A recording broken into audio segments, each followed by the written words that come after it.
Bonjour à tous, bienvenue à cette conférence de presse qui lance aujourd'hui l'avis de recherche TVEC.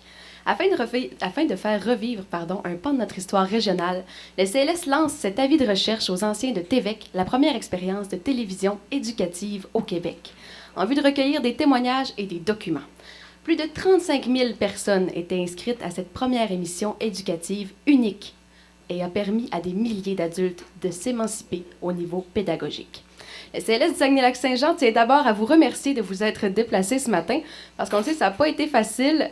Vent, tempête, marée, vous vous êtes rendus et je vous félicite et je vous remercie infiniment au nom du CLS, parce que la population et les médias ont un rôle déterminant dans la communication de cet avis de recherche TVEC. Donc, je vous présenterai maintenant nos invités qui s'adresseront à vous dans quelques instants. Monsieur Jocelyn Caron, directeur coordonnateur du CLS.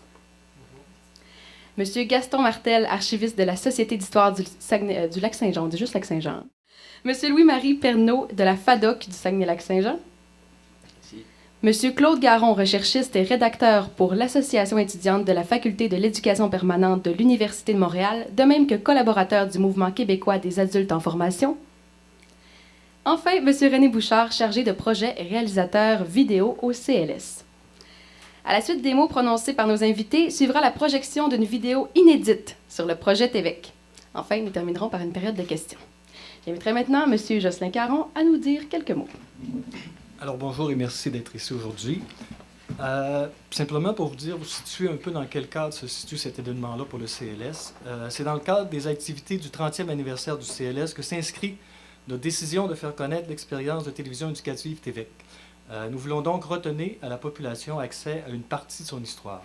Pour nous, c'est une occasion de mettre en valeur un projet d'envergure et une réussite régionale qui a permis à des milliers d'individus d'obtenir un diplôme leur ouvrant les portes des métiers professionnels. Vous savez, à l'époque, dans les années 60, cela constituait un prérequis important pour avoir accès aux emplois dans les grandes entreprises.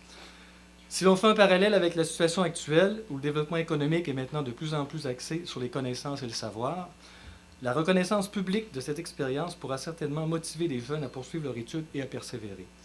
C'est l'objectif fondamental que nous poursuivons dans cette démarche, c'est de valoriser l'éducation. Des changements importants sont en cours dans la structure économique régionale de la région et cette région aura besoin d'une main-d'œuvre spécialisée pour assurer son avenir.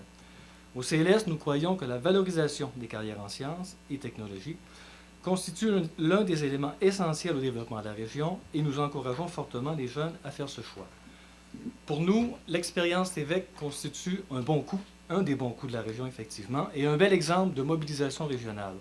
La valorisation de l'éducation et des carrières en sciences s'inscrit directement avec le défi de la persévérance scolaire. Donc aujourd'hui, nous lançons officiellement un avis de recherche. Nous demandons à tous ceux qui ont participé à TVEC, que ce soit les étudiants, que ce soit les animateurs, les enseignants, les promoteurs, de contacter le CLS pour qu'on puisse regrouper, rapailler tout ce qu'il peut y avoir d'informations. Et nous avons des collaborateurs à cet effet. Nous avons des gens de la FADOC qui vont diffuser cet avis de recherche dans l'ensemble du réseau. On s'est aussi associé avec des sociétés d'histoire qui vont pouvoir récupérer le matériel archivistique qui va faire partie aussi de cette recherche-là et pourront le déposer dans les différentes sociétés d'histoire, donc différents partenaires. Merci beaucoup, M. Caron. J'inviterai maintenant Gaston Martel de la Société d'histoire nous expliquer un petit peu le rôle qu'occupera la Société d'histoire du Lac-Saint-Jean. Alors, bonjour tout le monde. La Société d'histoire du Lac-Saint-Jean est bien sûr très intéressée par le projet de TVEC. Alors, vous savez que une des principales missions d'une société d'histoire comme la nôtre est d'acquérir des documents et les conserver et surtout, les diffuser. Alors, depuis plusieurs années, on a réussi à monter un petit dossier concernant TVEC. Moi, je me souviens de TVEC à l'époque. Je ne suivais pas ces cours-là, mais il y avait beaucoup de gens proches qui suivaient les cours TVEC grâce à la télévision. Et c'est une des missions que je vous disais de la Société d'histoire, d'acquérir ces documents-là. Alors, depuis quelque temps, on avait réussi à récupérer dans un coffret des volumes qui ont servi aux étudiants du temps, des spécimens de cartes informatiques qui servaient à répondre aux interrogations, aux devoirs et tout ça. Alors, on a un petit dossier. Et je savais aussi qu'à un moment donné, on allait en avoir besoin puisque à chaque fois que je rencontrais René Bouchard, Il me parlait de TVEC. On va monter un document sur TVEC, on va faire un film sur TVEC.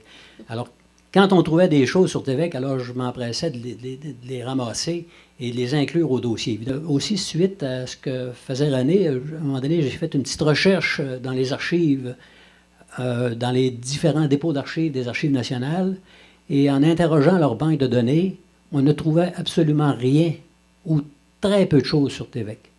Alors, c'était d'autant plus notre intérêt de tout rapailler, de tout récupérer ce qu'il y avait concernant cette activité-là qui a eu lieu dans les années 60. Alors, nous sommes très, très intéressés à ce que, aussi, non seulement le folklore ou les biens matériels soient récupérés, mais aussi ce qu'on appelle le patrimoine immatériel, c'est-à-dire ce qui est dit. Alors, ici, nous avons une équipe à la Société d'histoire qui commence aussi à recueillir de ces informations-là et à les transcrire. Alors, c'est très, très important que les gens laissent des témoignages de leurs activités, de leur vécu.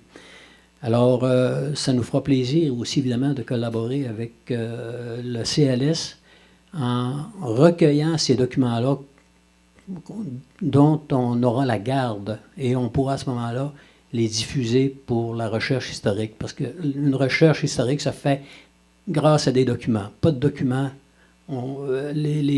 ça tombe dans l'oubli. Alors, on invite bien sûr les gens à apporter leurs documents et à ne pas les laisser dormir dans des placards de la maison. Alors, je vous remercie. Merci beaucoup, M. Martel. J'inviterai maintenant M. Louis-Marie Pedneau à nous adresser quelques mots. Merci beaucoup. En premier lieu, je ne puis que féliciter le Conseil des loisirs scientifiques pour avoir pris cette initiative-là. C'est intéressant de voir que des événements comme ça qui auraient pu passer complètement dans l'oubli puissent être relevés là, par une équipe qui a les yeux ouverts et puis qui met ça sur le tapis. C'est assez intéressant de voir de quelle façon l'histoire nous rattrape. À l'époque de TVEC, je dois dire que je n'étais pas si conscient que ça. Je finissais mes études dans une partie, je commençais ma carrière dans l'autre partie. Et je me rappelle l'avoir entendu et puis d'avoir connu le nom de TVEC, mais bien sûr, j'en étais pas parti. Quand je vous dis que l'histoire nous rattrape, c'est qu'hier, en parlant à mon épouse de cette conférence de presse et de cet événement-là, elle m'a dit que sa mère avait participé à TVEC comme étudiante. Alors, c'est quelque chose que je ne savais pas et puis qui, sans doute, était un petit peu lointain même dans sa mémoire. Et puis, tout d'un coup, ça a réveillé un élément de mémoire comme ça. Et elle avait pris ça, selon ses dires, parce que ces jeunes étaient à l'école avec des nouvelles mathématiques, etc., et puis qu'elle avait voulu se mettre au niveau des jeunes pour pouvoir les aider dans leurs études. Alors, c'est pour dire de quelle façon des événements qui, à toute fin pratique, auraient quasiment pu tomber dans l'oubli total, deviennent à la fois rappelés autant au niveau, je dirais, régional, et puis au niveau de tout le monde qu'au niveau personnel. Alors, encore une fois, merci beaucoup au CLS de nous avoir pris à partie. C'est évident que l'étendue de notre réseau FADOC va nous permettre de contribuer à ça. On en est conscient et on va faire tous les efforts pour aller dans ce sens-là. Alors, merci beaucoup. Merci beaucoup à vous, M. Pedneau. On laisse maintenant la parole à M. Claude Garon. Bonjour, ça me fait plaisir d'être ici aujourd'hui. Il y en a sûrement quelques-uns parmi vous qui se souviennent que j'ai été journaliste à Alma de 78 à 84 au journal Le Lac-Saint-Jean. À l'époque, dans les 6 ans que j'avais été ici, je n'avais jamais entendu parler de TVEC. C'était pourtant pas si loin dans la mémoire collective, puisque l'expérience datait, quand je suis arrivé à Alma, de moins de 10 ans. Donc, quand je suis parti du lac, je n'avais toujours jamais entendu parler de TVEC. Et c'est seulement au début des années 90, dans le cadre de mes nouvelles fonctions comme recherchiste et rédacteur, et entre autres, on produisait cette revue qui s'appelle Cité éducative, qui est une revue, comme l'indique le nom, qui s'intéresse aux questions d'éducation. C'est à ce moment-là que René et moi, on collaborait ensemble à cette revue-là. René, à ce moment-là, faisait sa maîtrise en technologie éducative à l'Université de Montréal.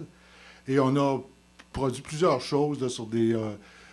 Plusieurs documents, reportages sur des tendances intéressantes en éducation, sur des problèmes. Et c'est là que je suis resté un peu... quand René m'a mis en face de cette information de l'expérience TVEC, je suis vraiment tombé à la renverse parce que c'est... moi, j'avais déjà entendu parler des grandes expériences d'alphabétisation de Paulo Freire au Brésil, qui a alphabétisé des centaines de milliers de Brésiliens avec une méthode qui était très semblable là, avec celle utilisée à TVEC, c'est-à-dire l'animation populaire, en partant des préoccupations des gens et non pas en fonctionnant dans le système traditionnel d'éducation avec un maître qui parle et des élèves qui écoutent. Donc, puis en éducation des adultes, ce n'est pas d'ailleurs un très bon modèle, même encore aujourd'hui. C'est loin d'être le modèle idéal, même s'il est beaucoup pratiqué. Donc, l'expérience de TVEC, elle aurait très bien pu tomber dans l'oubli. Si ce n'avait été de René, je crois même que ce serait déjà fait, qu'elle serait tombée dans l'oubli. Et ce serait malheureux. Ça aurait été malheureux qu'il en soit ainsi, parce qu'il y a des enseignements à tirer de TVEC, y compris aujourd'hui, alors que notre société fait face à des défis d'éducation des jeunes, mais aussi d'éducation des adultes, très, très grands, et des défis qu'on est loin d'avoir entièrement relevés. On a fait des progrès considérables, spectaculaires même en éducation, depuis le début des années 60, mais il reste beaucoup à faire. Et je pense que, j'espère que ce ne servira pas uniquement à notre mémoire, ce qui est déjà utile, bien sûr, de se remémorer ce qui s'est passé, mais qu'éventuellement, ça pourra inspirer des expériences novatrices et porteuses, comme l'a été TVEC à son époque. Merci beaucoup, M. Garon. On va le présenter, ce fameux René, M. René Bouchard, chargé de projet et réalisateur vidéo au CLS. Alors, bonjour tout le monde. Merci d'être là. Moi, vous comprendrez que je suis plus souvent qu'autrement en arrière de la caméra et rarement devant. Alors, mon véritable discours, si vous me permettez l'expression, va plutôt s'articuler autour de la vidéo qu'on a là. Lorsque j'ai découvert le filon de TVEC, il y a plus de 20 ans, dans l'ouvrage « Apprendre à être » d'Edgar Faure, il utilisait des illustrations pour montrer les systèmes d'enseignement populaires qui ont bien fonctionné dans le monde. Et puis, quand j'ai découvert ça, j'ai dit, bon, ben il faut aller voir, c'est impossible. Moi-même, je ne m'en souviens pas. Je suis originaire d'Alma, et lorsque ça se passait, j'avais 14 ans, et puis je pense que j'allais au Juvénat de Desbiens ou quelque chose du genre. Mes parents écoutaient sans doute les émissions. Vous savez que ça se passait le matin et le soir. Il y en avait aussi le samedi. Alors, j'ai été complètement surpris. Et quand j'ai vu à quel point les gens avaient participé, imaginez-vous, là, dans une région de 150 000 adultes, il y en a 35 000 en même temps qui étudient. 35 000 tous les soirs qui font des devoirs, qui retournent ça au cégep de Jonquière. C'est phénoménal. En plus, on a découvert à quelque part qu'il y avait des codes d'écoute qui allaient jusqu'à 110 000 auditeurs dans une région de 150 000 personnes. C'est vous dire à quel point c'était populaire. Alors, évidemment, quand j'ai fait ma recherche, j'ai demandé à Claude, j'ai dit, on va aller faire un petit tour à Alma, on va essayer d'identifier des personnes, et c'est là que j'ai rencontré la charmante Mme Ouellette, qui est ici avec nous aujourd'hui, et P.A. Quentin. Alors moi, j'avais enregistré des entrevues simplement comme aide-mémoire. Je ne savais pas si j'allais faire quelque chose avec ça un jour. C'est quand je les ai numérisées, il y a 2 ans, que je les ai réécoutées comme il faut. Je me dis, waouh, il y a quelque chose là. Qui arrive le 30e anniversaire du CLS. Il y a Gaston qui me donne un petit coup de main à l'occasion pour les archives. Alors, c'est là qu'est venue l'idée de commencer au moins une première démarche de récupérer les archives. Cet été, dans le mois d'août, Lisande le sait, on avait les noms là, sur les listes de TVEC, on appelait partout déménagés, décédés, on avait complètement perdu la trace. Et l'urgence tient au fait de retrouver ces gens-là. De récupérer les archives, parce que vous le savez aussi bien que moi, les personnes quittent leur maison de plus en plus, s'en vont dans des résidences, et les enfants font quoi avec les archives? Hein? Alors on s'en débarrasse. Alors l'urgence tient au fait de récupérer ces archives-là, et le nom et les numéros des personnes l'on peut joindre. Humblement, on veut faire un documentaire peut-être dans 1 année ou 2, peut-être qu'on va faire quelque chose au 175e anniversaire, mais avec l'équipement que nous avons, avec le site Internet pour diffuser des vidéos, on peut à tout le moins réaliser des reportages, faire des témoignages et que cela soit conservé à des fins archivistiques ou encore autrement.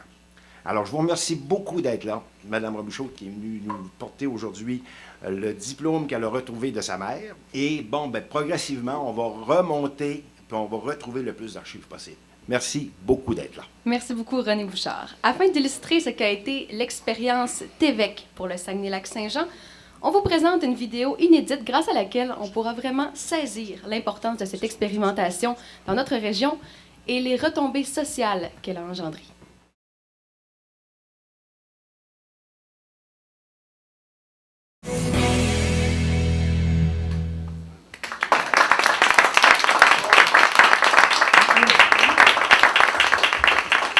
La belle madame là, qui est dans le reportage, elle est ici aujourd'hui.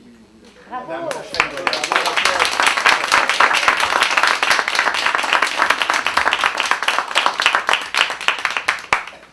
Voilà qui conclut la présentation du projet TVEC. Si vous avez des questions sur la vie de recherche lancée aujourd'hui ou encore sur le projet TVEC lui-même, on peut maintenant y répondre. Oui. Ben, moi, juste la remarque, c'est qu'il faut se rappeler qu'on a encore 16 d'analphabètes Oui, tout à fait. et 48 qui n'atteignent pas le niveau 3 de lecture. Donc, si des expériences comme de TVEC avaient continué, peut-être qu'on n'en serait pas là. Parce qu'il semblerait que le système en échappe beaucoup. Des gens qui peuvent ou veulent apprendre le français comme il faut, ou en tout cas le maîtriser un peu. Donc, on voit que TVEC et ce genre d'expérience-là pourraient avoir très bien le place encore. Je vous entends parler de dire, effectivement, vous n'avez pas eu la chance de connaître ça. Moi, j'avais pas une dizaine d'années, mais j'avais les parents pour le connaître puisque ma mère était là. Et le fait que vous ayez connu ça, vous, il y a quelques années, les jeunes qui n'ont jamais connu ça, et ce que moi j'espère, parce que je vous entends d'abord, non seulement remémorer l'historique, c'est captivant, et même moi, j'entends maman parler, j'entends les gens parler, c'est captivant, mais ce que j'espère, c'est que si vous réussissez à sensibiliser des gens qui vont dire, bien, ça s'est déjà fait. Comme disait si bien le jeune monsieur tantôt, est-ce qu'on ne pourrait pas le réadapter? Est-ce qu'on ne pourrait pas le rafraîchir? Est-ce que ça ne pourrait pas se faire? Peut-être que ça va aider des gens à dire, hey, ça s'est déjà fait, ça. Hein? Comme vous ne le savez pas, puis c'est faisable, ça s'est fait, ça s'est bien fait. Oui, ça s'est arrêté malheureusement pour un tas de raisons. J'espère que votre documentaire, d'abord, il va y avoir beaucoup de réponses, puis j'espère que le documentaire va permettre ça. Permet non seulement la connaissance de ça, mais peut-être le rehaussement de ça. Ben, je vous dirais rapidement que notre site internet, le coulissedelaScience.tv, c'est pas un TVEC. Là. Mais voyez-vous, on vient de sortir une émission sur l'économie du savoir. Dans le temps de TVEC, ça parlait de l'économie d'une nation, ça parlait de l'économie régionale, ça parlait d'innovation et de technologie. Les programmes étaient vraiment en avance. Hein? On enseignait le binaire à TVEC. Le document qu'on a fait sur l'économie du savoir est plus axé vers les jeunes, mais il faut absolument que les gens de la région comprennent comment fonctionne l'économie d'aujourd'hui. C'est le savoir qui importe, c'est l'éducation. Et nous, par l'entremise de TVEC, on veut valoriser l'éducation, puis on veut dire aux jeunes, ouais, ben ta grand-mère puis ton grand-père, eux autres aussi, ils ont fait de l'algèbre, mais ils ont passé au travers. Vous voyez un petit peu, on veut se servir de cet exemple-là pour la persévérance scolaire. Avez-vous d'autres questions, commentaires, anecdotes? Et en terminant, le CLS vous encourage fortement à partager cet avis de recherche dans les médias, bien sûr, mais aussi à l'intérieur de vos réseaux personnels, parce qu'encore aujourd'hui, il n'y a rien qui ne surpasse le bouche à oreille. Donc, si vous avez d'autres questions, vous pouvez communiquer avec nous. Il y a des pamphlets à l'entrée. Il y a aussi des affiches d'avis de recherche. Et on vous invite aussi à faire appel aux enfants et à l'entourage des personnes qui ont vécu TVEC, si vous en connaissez ou si vous venez à en connaître, pour obtenir des renseignements, des documents d'archives, des photographies et encore des témoignages. Donc, le CLS du Saguenay-Lac-Saint-Jean vous remercie et remercie la Société d'histoire du Lac-Saint-Jean et la FADOC pour la grande collaboration. Bravo.